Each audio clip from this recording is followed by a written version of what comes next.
Good afternoon, everybody, and welcome to today's Daily Maverick webinar, Single-Use Shake-Up, Rethinking Plastics and Policy in South Africa. My name is Kristin Engel, and I'm a journalist with Daily Maverick's Our Burning Planet, and I'll be your host for today's important conversation. So let's get started. Okay, so we know plastic is everywhere. It's on your supermarket shelves, it's in our homes, it's in our places of work, it's in our bodies, and sadly, increasingly, it's in our environment and oceans. But change is coming, or so they tell us. So today we're going to be bringing together two leading voices on plastics and policy who'll be discussing this with Daily Maverick today. We have Dharmesh Shah, a senior campaigner on the Plastics Treaty at the Center for International Environmental Law, and Johan Conradi, the co-founder of MyPlas and vice chair of the South African Plastics Recycling Organization, SAPRO. So first of all, thank you both for joining me today, and I really look forward to the discussion that we're going to be having. And just to give some pointers for the audience, our conversation is going to cover South Africa's role in the Global Plastics Treaty, the future single-use plastics or its non-future, the possibility of a national ban, the plastics value chain, and how extended producer responsibility is changing the plastics industry, along with the challenges that remain for the plastics industry. So if you care about sustainability, the circular economy, and how smart policy can shape a healthier, cleaner future, you're in the right place today. So thank you for joining us, and let's make the most of this lunch hour together. Okay, so we know that I think majority of people know there's a significant issue with about 11 million tons of plastic garbage entering the ocean annually. And plastics are now so common in our homes, our workplaces, that governments and the billions of people around the world have grown reliant on their convenience. But obviously, we find it difficult to reduce this reliance. And in fact, plastic production and demand is growing. So Dharmesh, I'd like to ask you to please introduce yourself. And while doing that, if you would be able to just share, as someone deeply involved in the Global Plastics Treaty, could you start off by just explaining where the treaty is currently, what it means for countries like South Africa, and how local approaches, both in South Africa and India, fit into the bigger international picture? Thank you so much. Thank you, Kristen, and good morning, afternoon, everyone. My name is Dharmesh Shah, and I am the senior campaigner with the Center for International Environmental Law. And I'm joining you from India. And of course, before I dive into the whole issue of the plastics treaty, I also want to say that both South Africa and India come from a shared lived experience of environmental issues, plastics being one of them, and it is a major issue for countries in the global south. And how we tackle this, and this is where the Global Plastics Treaty comes into play, and what the key goals are specifically. So, in short, if I were to define the Plastics Treaty, the Global Plastics Treaty is the world's first attempt to create a legally binding framework to end plastic pollution, not just in oceans, but across the entire plastics life cycle. It's about much more than just managing waste. The core idea is to address the problem at its source by regulating how plastics is produced, designed, traded, used, and disposed of. So negotiators right now, that the 175 countries that are part of the negotiation process of what is called the International Negotiations Committee, or INC, are working towards a treaty that includes global rules to eliminate unnecessary and harmful plastics, reduce production or have production caps, phase out toxic additives, which is a major part of plastics. It's impossible to make plastics without chemicals. So that's a major part of the debate. Improve product design and ensure safe and equitable systems for waste management. So at the heart, this treaty is a response to a systemic failure of the global plastics economy. A system that is rooted in fossil fuels and designed for disposability. So fossil fuels has a very strong link to plastics. And in many ways, it's a plan B for some of the major oil and gas corporations in the world. So if done right, this plastics treaty could be a historic shift, not just in environmental policy, but how we think about justice, public health, etc. Thank you so much for sharing that, Damesh.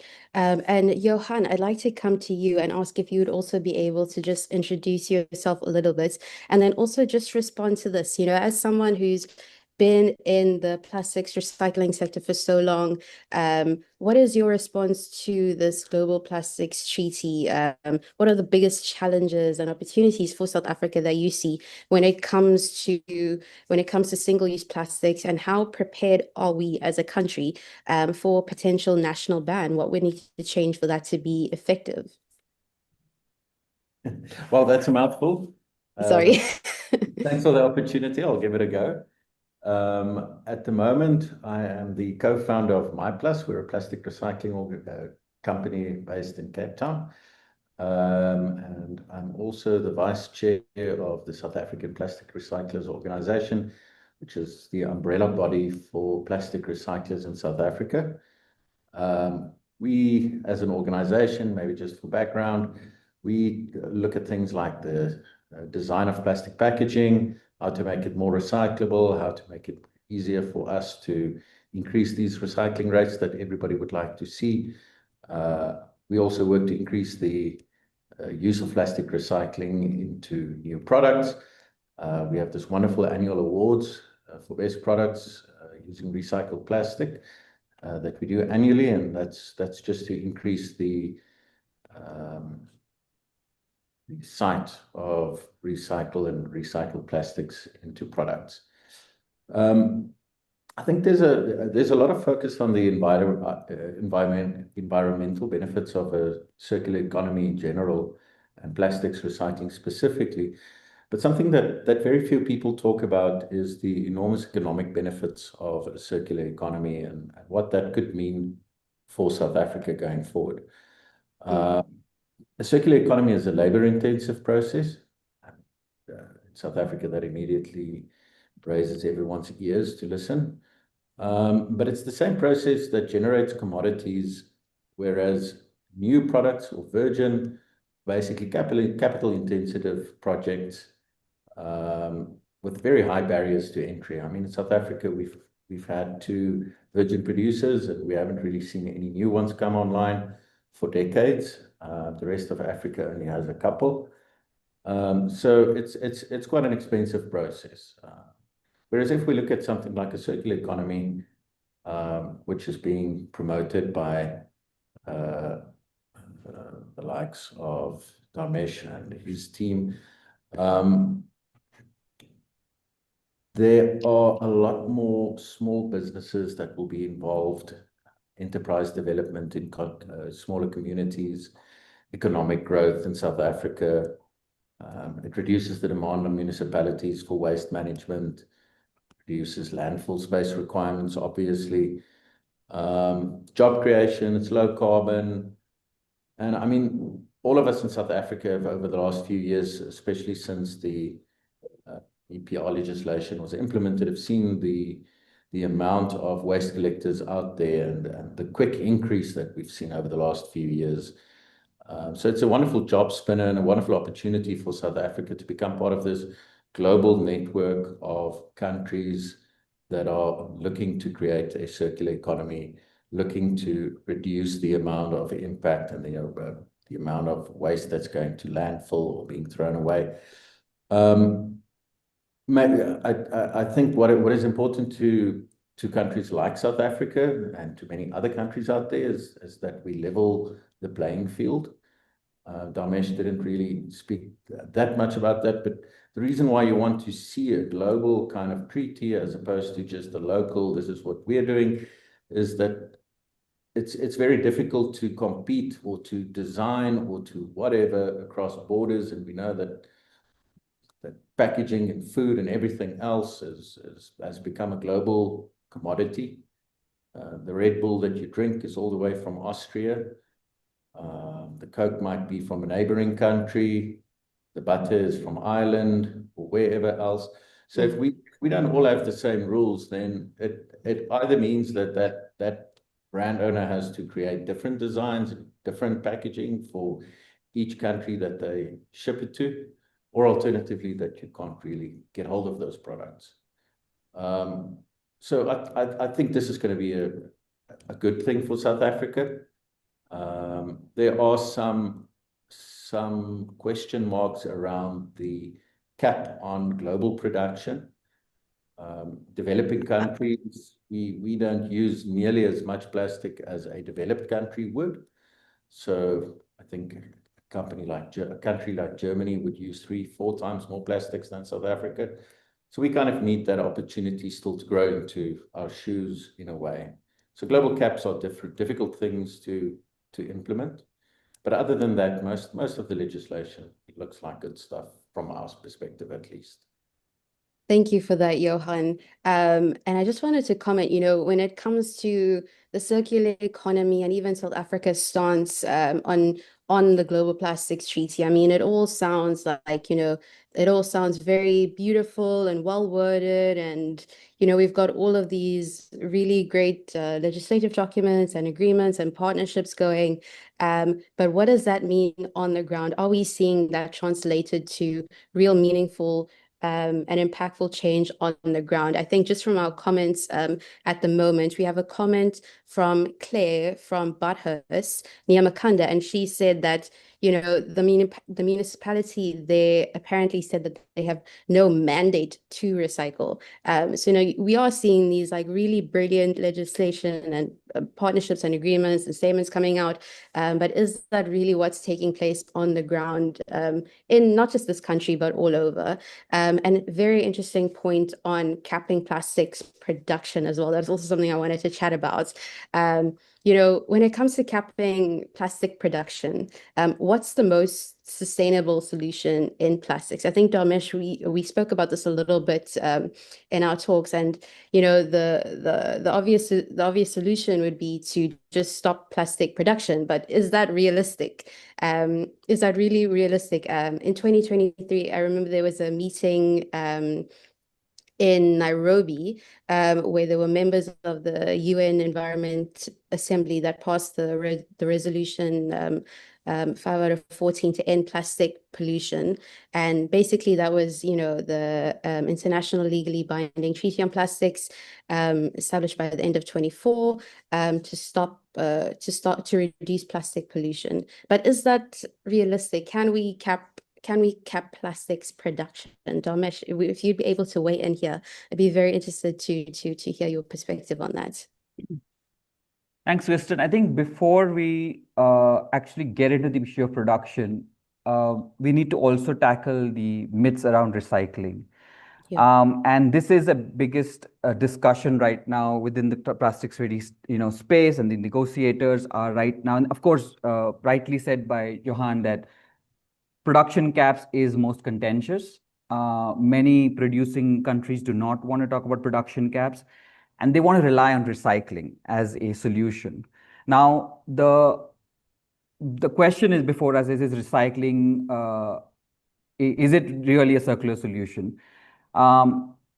In reality, so far, since plastics have been in the global economy, recycling has never worked at scale. It's only so far only about 9% of all plastics ever made since it became a material of use on a global scale has been recycled. Most of it ends up dumped in or burned or lost in the environment, and hence the need for the plastics treaty itself. If recycling was working so well, we wouldn't be talking about it, right? And the myth persists because it's convenient. It shifts the blame on consumers. It delays regulation and of upstream production. It creates a burden on the informal sector, and so to speak, asking workers to manage waste that was never designed to be recycled in the first place is the biggest problem that we're facing right now. And in India, we have a huge waste picker community.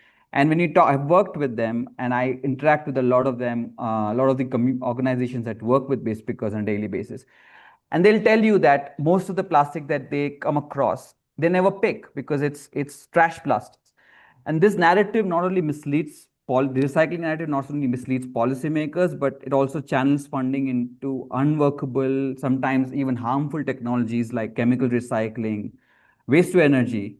And I'm like, for us, as a civil society network, it is a very, very, the real solution is production reduction, safer materials, and zero waste systems.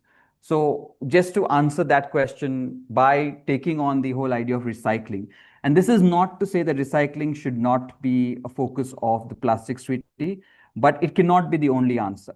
We need to be realistic about how much recycling can honestly solve our problem, and it has to go hand in hand with production reduction. And this is not to say that all plastics should be banned. We are talking about the majority of plastics which are causing the harm globally, to ecosystems, to human bodies. This converted, most of it is now in, microplastics is everywhere right now. And, in a human bodies, in placenta, it's being found in brains. So clearly, we are not solving the problem through recycling or through continued production, so to speak. Thank you so much for that, Domesh. And I think that really speaks to a comment that was also shared by Barbara Jenman in the chat, who said that national government in South Africa is pushing recycling for the unemployed currently, which she respects. But do they realize how serious the plastic situation is in this country? And when you were speaking about your work with the waste pickers, that made me think about the video that recently came out by Greenpeace, which was also shared ahead of the webinar today. But basically, just looked through the lens of waste pickers, going through the landfills and seeing, what of those masses and masses of tons of waste that's found there, what can actually be recycled, and it's so little. So Johan, I'd like to just come to you on this topic, and especially with Domesh's comments about the how recycling has kind of shaped the response to plastic waste globally. What are your thoughts around that, around the myths of recycling in South Africa and around the world? What are you seeing as an industry leader from SAPRO? What are the biggest misconceptions that you encounter? And how does this kind of impact the work of recyclers and policymakers? Well, I don't like eco bricks. If you were wondering about it. Okay, so Dharmesh pulled up a statistic, 9% of all plastics ever. I think we need to keep in mind that for a long time there was no recycling. So obviously it's got a bit of an upwards curve towards the end, number one. We're always playing catch up, yeah. Yeah. Number two, keep in mind that some things are not supposed to be recycled. I would prefer if my car stayed intact without somebody grabbing it and recycling it tomorrow. You find lots of pipes, underground durables that are supposed to be there for 100 years. So we would prefer if they don't get removed. They aren't removed at some point. So we've got to keep in mind that everything is not destined to be recycled. Everything is not single use. Everything is not packaging that can be recycled in the short term. In South Africa, around 50% of all plastics are packaging. And of that, we have a recycling rate which is very high. It's probably one of the highest in the world, of about, I think, 48% at this point in time. So of the recyclables, of the good stuff out there, the easily recyclables, we recycle extremely high rates. If we look at things like PET, South Africa's recycling rate is one of the highest in the world. It's close to 70%. We've measured HDPE milk bottles close to 80%. Ice cream tub, yogurt tubs, those things, I think it's also in the high 50s or 60s. Clear LDPE, that's your bread bags and stuff, but without the printing, very high recycling rates, probably the highest in the world right now. And that's got to do with our economy and access to people that are willing to collect and clean and so forth. So recycling can work. What we probably miss a little bit, and Dharmesh did mention it very quickly, is that we need to understand that there are good plastics and there are bad plastics out there. Some packaging that you see on the shelves are designed to be recycled. A lot of effort has gone into it. We've seen the work that the likes of PepsiCo and Coca-Cola, Petco, which is the PRO for PET bottles in South Africa, the work that they've done to redesign, to change, to invest in new technologies, and to bring recycling to South Africa. And it's a really big and wonderful success story. Having said that, you still find on the same shelf, you will find another brand owner that wants to capture the eye, that wants to stand out to consumers. And they will take that lovely clear bottle and they'll add a bit of blue or green or cream or whatever to it. And suddenly now nobody wants to recycle it because there's no market for it. There's no demand for it. Nobody wants to use it. It contaminates the existing stream that's out there. And these are bad plastics. These are the guys that don't care. They're just pushing their product. They want to, as I say, it's a marketing thing. They want to stand out on the shelf. And that makes it difficult because these are the ones we see. And I think the myth that I'd like to bust in this is that plastics are plastics are plastics. That is simply not true. There are a variety of plastics. They all have their purposes. They all have optimal design features that makes them very recyclable or reusable or re-somethingable. And if designed properly, there's absolutely no reason for them to end up in landfill, especially not in a country like South Africa. Maybe just to add that we need to keep in mind that South Africa is a very different economy from first world countries. So our circumstances and our labor situation, etc., is very different from a country like Germany or Norway or first world countries like that. So it is a bit different in South Africa than in some of these more developed countries. Thank you so much for that, Johan. And I think that is very much on the nose. Obviously, there's a global context, there are local contexts, and then there's also the global south and the global north and what's happening in those different regions. Dharmesh, I'd like to come to you with this next question. So we know there've been quite a few countries that have already implemented partial or full bans on certain single-use plastics. What does the treaty propose on this front, and how ambitious are those targets? I know that there has been quite a lot of pushback within the negotiations, but could you perhaps just give us some insight into how that's going? So on the issue of single-use plastics, especially, then talking about bans, it's mostly like the global bans on plastics have mostly been on single-use plastics. And treaty, the current text, and I haven't spoken much about where the negotiations are at because we are in supposedly the final round of negotiations that are supposed to happen in Geneva in August this year. And then hopefully we'll have a text that we can truly comment on. But so far, the attempt has been in the various versions of the draft text that have come out so far. There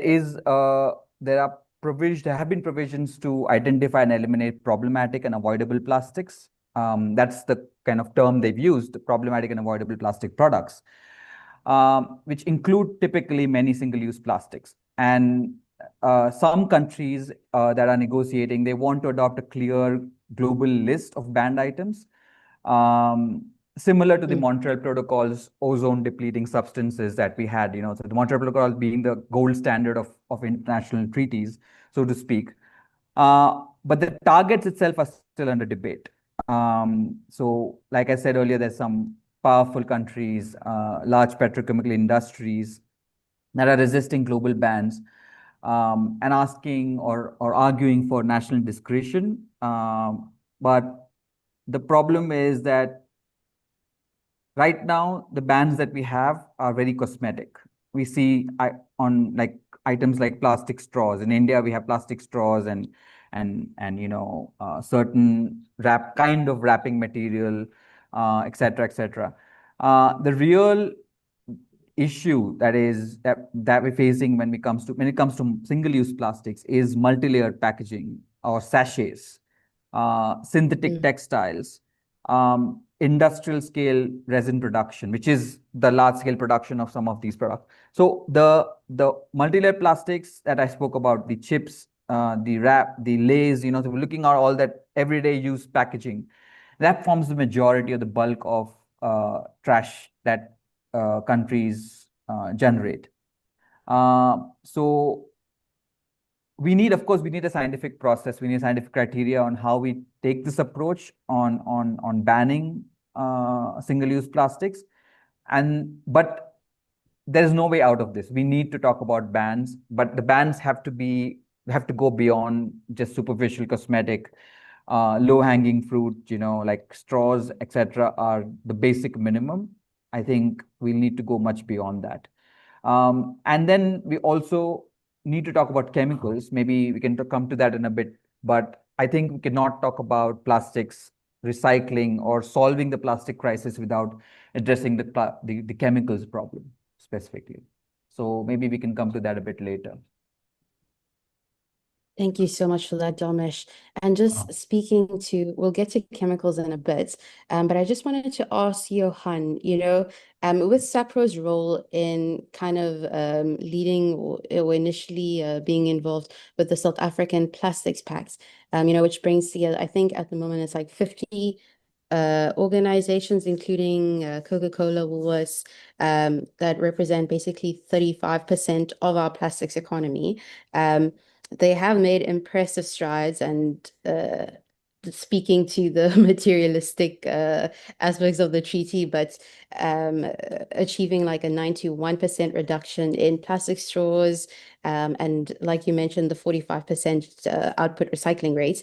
But what further action is needed, Johan, from your perspective, both from PACT members and the broader industry to reach the PACT's 2025 targets and beyond, like Dharmesh said, moving beyond those kind of surface level materialistic targets that have been achieved and have been kind of zeroed in on by the global industry to date?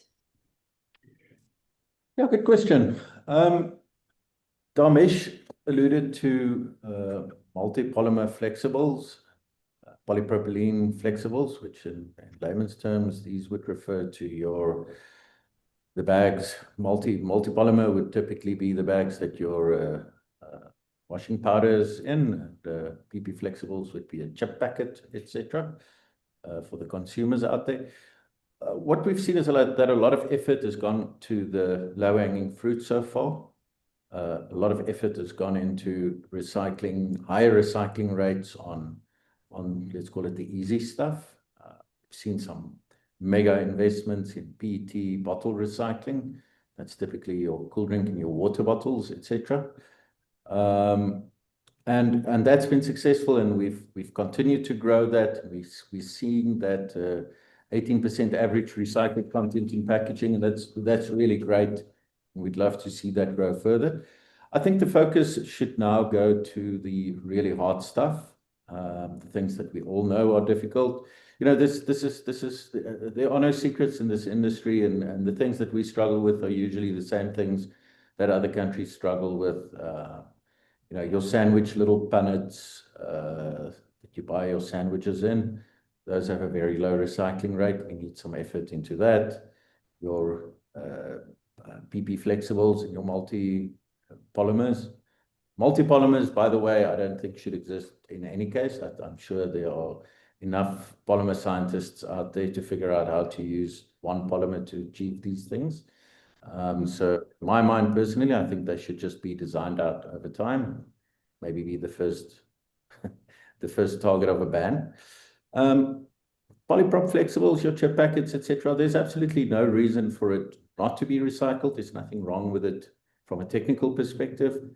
From a practical perspective, it is difficult to collect. It is difficult to keep apart. It is difficult to clean. And the end product at this stage will probably not be that great. There's some research that's been done globally. It can be done. In Europe, they have an organization called CFlex, Circular Economy for Flexibles, and they've done some really good work on that. But we now need to shift our focus to these difficult to recycle products. If you look at a pile of waste somewhere in South Africa, I will bet you that 90% of the components in that waste will have no other home. So they will be the problematic plastics, the ones I just mentioned. Those will be the ones that are left behind. The high value products for somebody walking past it, that's pretty much a 20 or a 30-cent coin that's lying there. There's absolutely no reason why a collector won't stop and pick it up and sell it at the next buyback center. It is pretty much cash. In an economy of like South Africa, where there's a buyback center around every corner, most of the big cities. So the problematic and the low recycled rates and so on, we've got to take a deep look at them and figure it out. And I think that's the biggest challenge going forward. Target 2 of the South African Plastics Pact. Let's take a look at those difficult to recycle products and let's find solutions as soon as possible. Thanks so much for that, Johan. And I see you've got quite a few questions coming in as well at the moment. I'm going to take a question from Rico, and this speaks to your comments earlier, Damesh. But they want to know, without knowing what chemicals are in plastics, without knowing what chemicals are in plastics, is safe recycling / circular economy even possible? And what are the issues that you are seeing, globally when it comes to those chemicals that are needed to produce these plastics? And then I'll just got another question after that. But let's hear from you right now. Thanks, Kristin, and to Rico's question, and also I think one more question. I'll just jump the gun and probably also include that one from Carol on how many times can we recycle plastics. And this is also a very crucial question when it comes to the plastic as a material. So with the toxic additives and the concept of recycling itself, because recycling and recyclability are two different things, because what we're seeing right now, and again, using the example of PET, for instance, has the highest recycled material, so to speak, and that's what Johan also said. But in India, for instance, and this is true for PET recycling across the world, all PET is converted into polyester fibers, right? And that is the end of its life, because polyester fibers is what is widely used for everything from soft toys to pillows to clothes, and then there is no mechanism to actually recover that and truly further do something with it. And this is what ends up in our ecosystem in the form of microplastic pollution. So every time we wash our clothes, and most of our clothes right now have some form of plastic fiber in it. And with every load of washing that you do, millions of these microfibers get released into the environment. There's no way to capture them truly. And this is what is showing up in the bodies of every creature on the planet right now.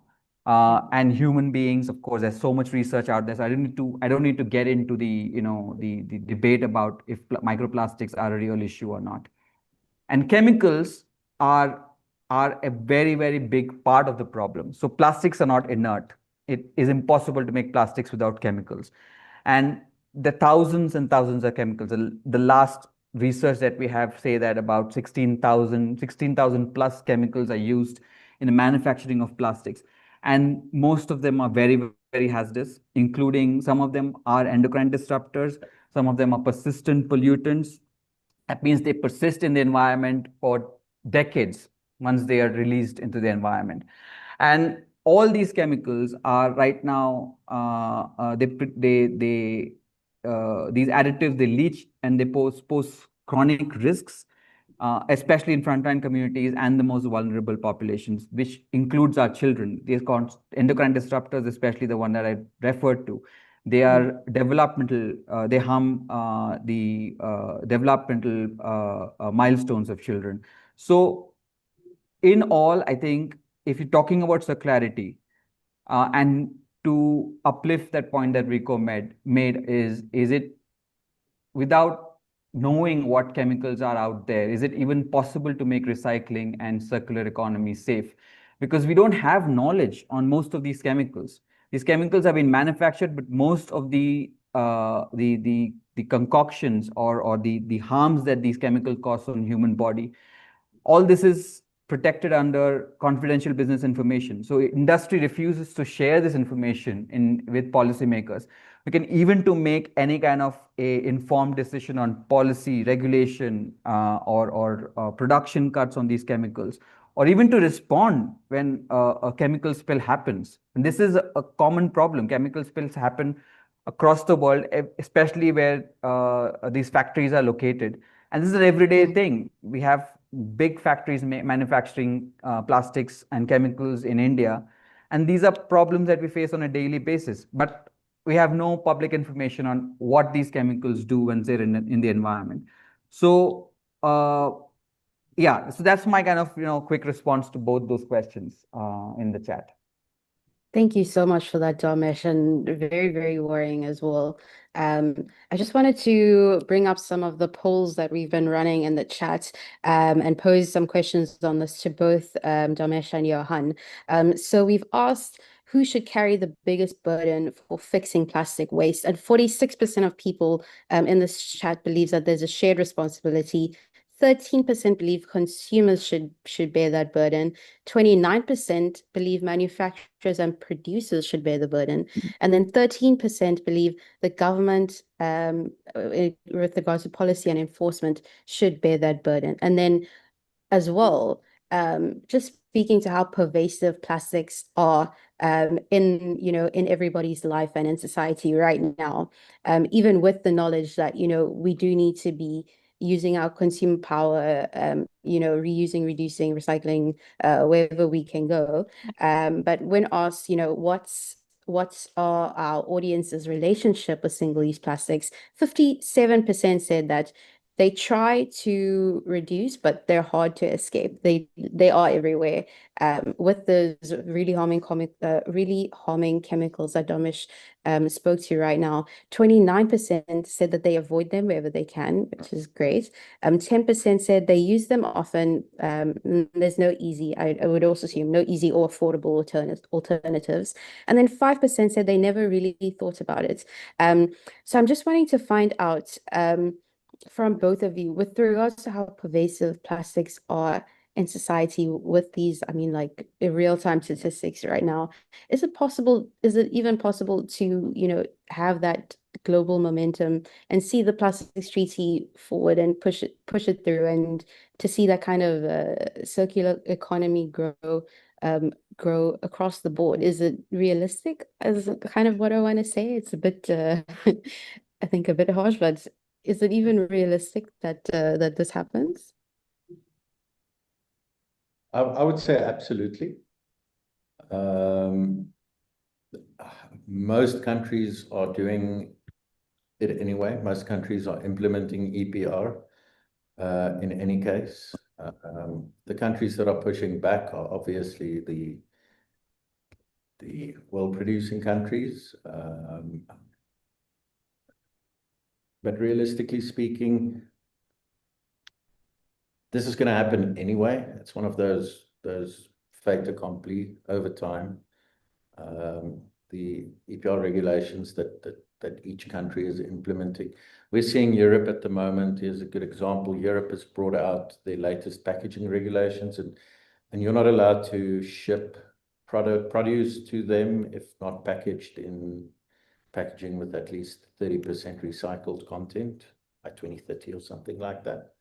So whether we're being forced by the UN through a treaty, or whether we're being forced by the local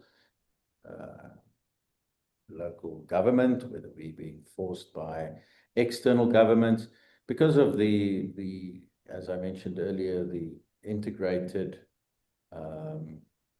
systems, global systems that are in place at the moment, it's just very difficult to get around some of these regulations. If we look at a place like the US, the US is, as a country, federally, they're pushing back on some of these regulations. The current government has all kinds of interesting ideas. But if you go down onto what is happening on a state level, we now see 7 or 8 of the 50 states have EPR legislation in place, and soon that'll be 20, 25. And the reality in a country like the US is at some point Coca-Cola is going to say, but hang on, I can't comply with 25 different EPR systems in this country. Now even I'm going to start pushing government to federalize it and get one going for the entire country, because I can't keep up with everyone's little demands and ideas and processes and fees and keeping track of logistics, etc., etc. So personally, I think this is going to happen. Whether the plastics treaty brings it forward much faster or not is a separate question. Personally, I would love to see the plastics treaty succeed as quickly as possible, and because I think that'll put some jet burners behind it, bring all the laggards to the table much faster. But I believe that most of those targets will still be achieved, but just over a much longer period of time. Thank you for that, Johan. Damesh, I'd also like you to weigh in on that, but I'd also like to put forward a question from one of my colleagues, Leonie Jobert. And she said, with regards to fossil fuels, the sugar industry, and tax on plastic bags, powerful industry players have pushed back so hard that it watered down government efforts to use fiscal tools to cut down the source of pollution. How do we push back in those kinds of circumstances, and when there is that big pushback from global industry leaders? If you don't mind, I'd like to answer that. Generally, our regulation in South Africa is world class, world leading, excellent work that's been done. Very similar to everything else in our country. But government administration, the policing and ensuring compliance is upheld, is what is holding us back the most in South Africa at the moment. The law is there. The law says what you're supposed to do. There are, unfortunately, a lot of parties out there that are looking for loopholes, that are finding all kinds of ways to get around it, or just simply free ride on the system or ignore things. And what we're finding is that government is not doing anything about that yet. We have to keep in mind that the legislation has only been in place for, I think, 4 years at this stage. And it usually takes a bit of time for new legislation to really kick in and for everyone to understand it before government starts fining people and throwing them in jail. But whether it's government replying in a timely fashion on things like EPR fees, or government properly auditing claims people make, we need to understand that these are still laws, and laws can only be enforced by government. I mean, I as a consumer can't walk out and arrest the CEO of the company because I think I don't like the design of his bottle. That's something that has to be fought in court, and it has to be brought to court by government. So we did see with the latest changes in legislation that government is now looking for some of these EPR fees to use for them to improve admin and enforcing the legislation. And you never know with the South African government, but generally we've got a new Minister of Environmental Affairs. He seems to be quite on it, very passionate about the topic. So we hope that things are going to move along a lot faster than they have over the first 4 years. Keeping in mind that it's only been 4 years, and in the biggest scheme of the world, that is obviously still a short time. Just maybe as a parting point, just buying one piece of equipment for a recycling plant, from the moment you decide you want it to the moment it's delivered, will probably take you 2 years at this point in time. So there's a long lead time to some of these decisions and some of these investments and some of these changes, but they are coming. We've seen billions of rands invested in all kinds of new technologies in South Africa, and that's not just on the recycling side. That's brand owners changing things. That's converters, guys that make the plastic packaging, adding new processes and changing things. And if we can just bring in these laggards and the guys that are free riding on the system, and if we can get them to play along, if we can get some of the industry bodies to open their eyes to some of the issues that are out there and to what is needed to be done, I'm sure we can have a really clean country in South Africa. Thanks so much for that, Johan. So, I wanted, yes, I wanted you to I'll weigh in. yes, sorry. So just to respond to Lenny's question on fossil fuels, sugar industry, tax on plastic bags, uh, and the whole presence of powerful industry players. And this has been true for most of our environmental governance across the world. And this goes into the heart of how do we reclaim environmental governance, because this is not this is and in that question you can see that this is a consistent problem across different sectors, be it the sugar sector, coal, looking at oil and gas, or plastics in this instance. So just to give you an example, in the treaty negotiations, industry lobbying is perhaps the single biggest threat to the treaty's ambition right now. The plastic petrochemical industry and the companies are deeply embedded in the negotiations. And often through national delegations or trade associations, they sometimes own the negotiating team along with the government negotiators. They have been actively pushing back against production limits, resisting any regulations on toxics, and promoting false solutions like chemical recycling, incineration. And so, and I think the larger the problem is that how do we then respond to this as citizens, because this is true, of course, at the global level in the treaty, which is a manifestation of what's happening at national levels. How much in control are we of our environmental laws, of our environmental governance? How much how much are we allowed to participate in environmental decision making? And this is a constant fight.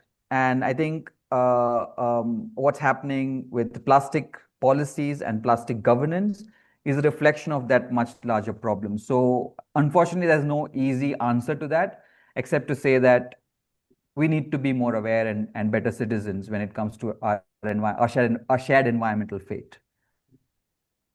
Thank you for that, Damesh. And I think a comment just came in from Rachel in the chat saying that there's potential for consumer pressure to have some kind of impact on these companies that don't comply and that do push back. So I'd be interested to know, like, what are the ways that citizens can, that they can have a meaningful response or impact on these global discussions. And then, Damesh, I just wanted to find out from you as well. There's a question from Vanessa Var, not Vanessa, sorry, a question from Chandru, asking, what do you think will be the way forward if a treaty is not signed in August? Okay, so should I respond to the second one first? Maybe one can take the first question. Yeah? Is that okay?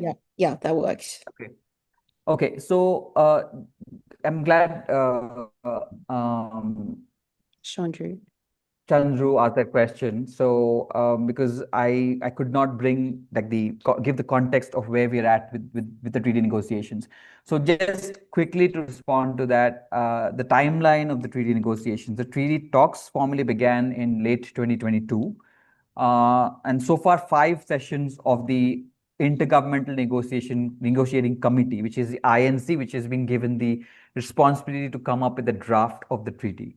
And 5 of these sessions have been held. The first one was in the kickoff negotiations were in Uruguay, followed by Paris, Nairobi, Ottawa, and the last one was in Busan, which was in November 2024. And this was intended as a final session of the negotiations.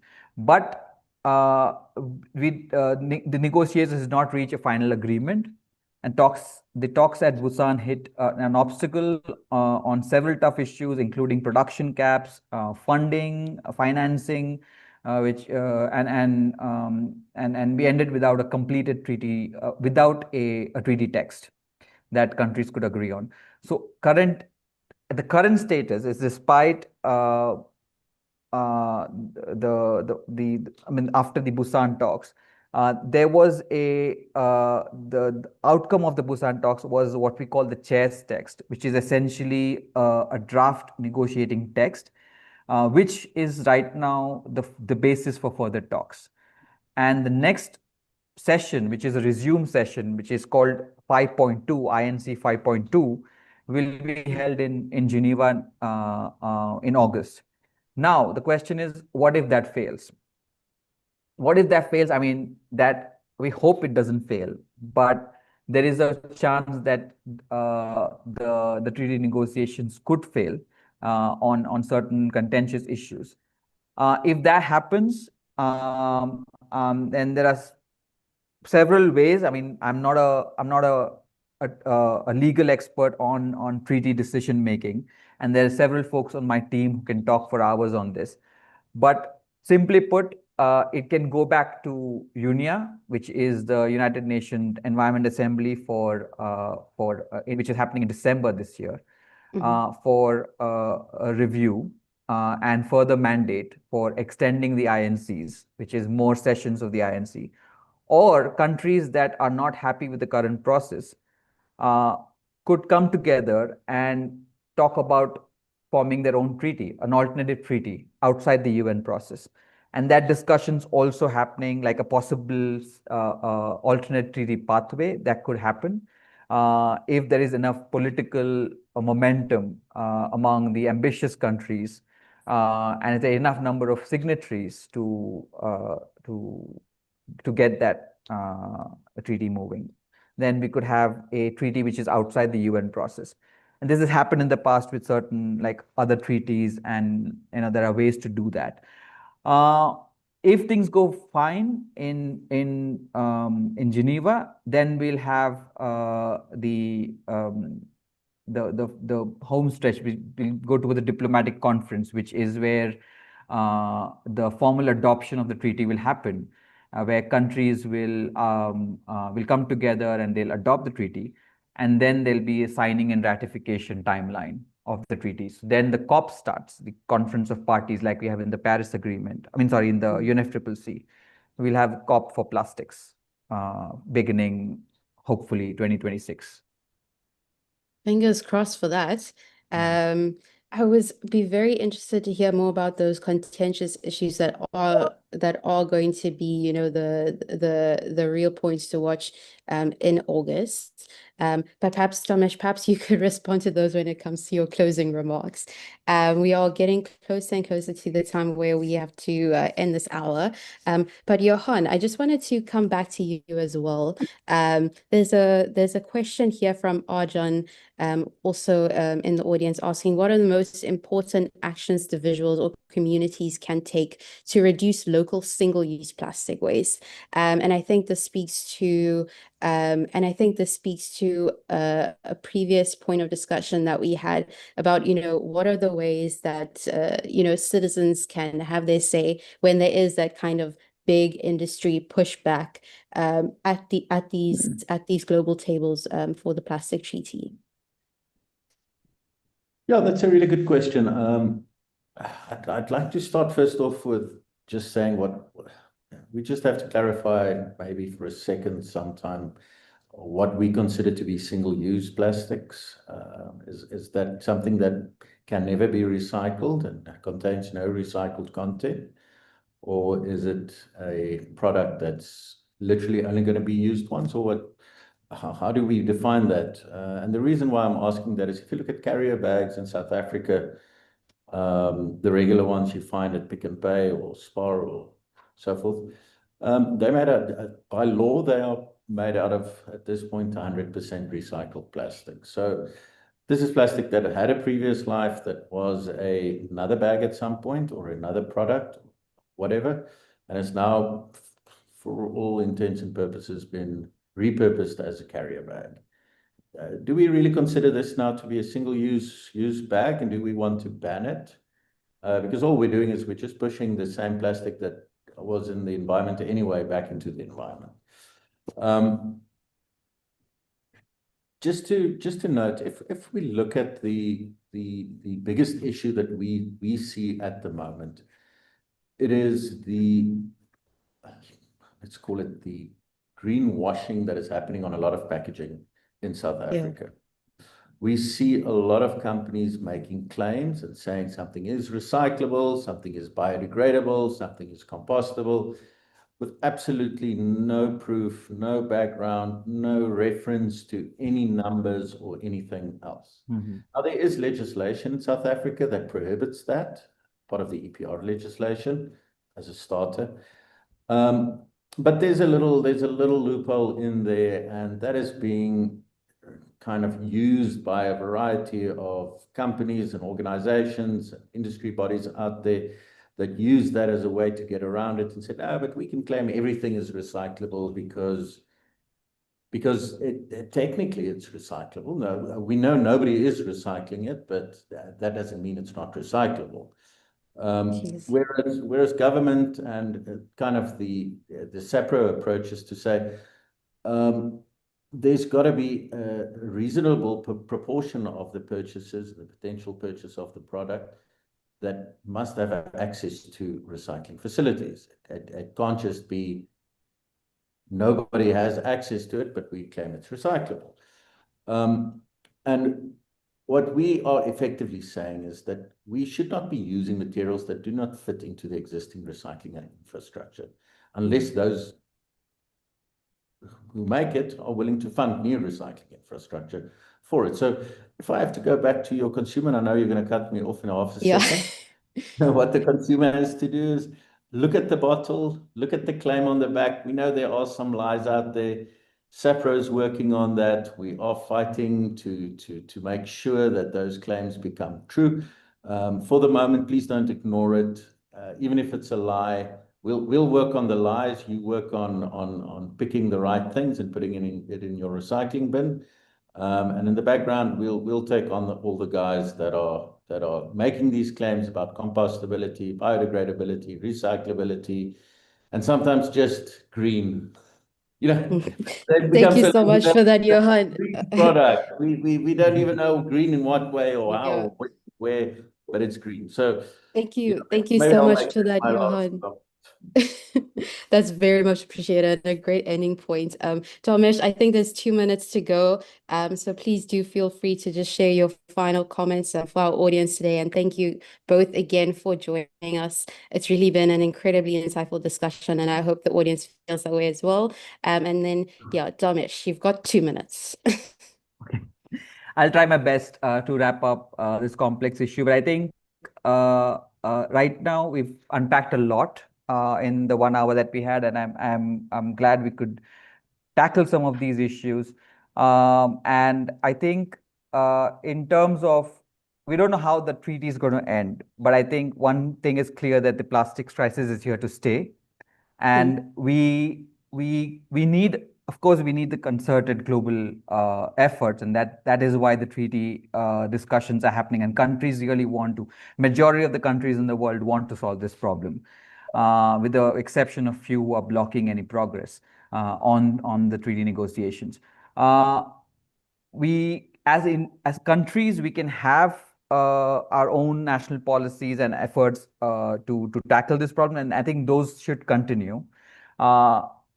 They will be disjointed. I think at some point we need to cross that bridge, because like Johan said in his earlier comments, we live in a globalized economy, and everything that we consume right now is coming from somewhere else, and with so much trade happening, the problem of the plastic crisis is also a reflection of that globalized economy. So the solution that and the approach that we envisage has to have Thank you so a much, global. Tomish. Okay. I think we are ending now. Okay. Oh, sorry. I think you have space to finish. Apologies for that. No, that's why I was just saying that we need to think as a one planet, you know, and one community globally in solving the plastics crisis. So. Absolutely. I think we all could not agree more with that final comment. And yeah, once again, thank you both for joining me today. And I hope that we will continue this discussion, hopefully again before August, before Domesh heads down to Geneva. But yes, thank you everybody for participating, for listening, for all of your amazing comments. And watch the space for further webinar information in case we do follow up on this very important discussion. I think we have managed to cover a lot, like Dharmesh said, in such a short space of time. And that's really been amazing. So thank you, everyone, and enjoy the rest of your day. Thank you. Thank you, everyone. Okay, awesome. Thanks.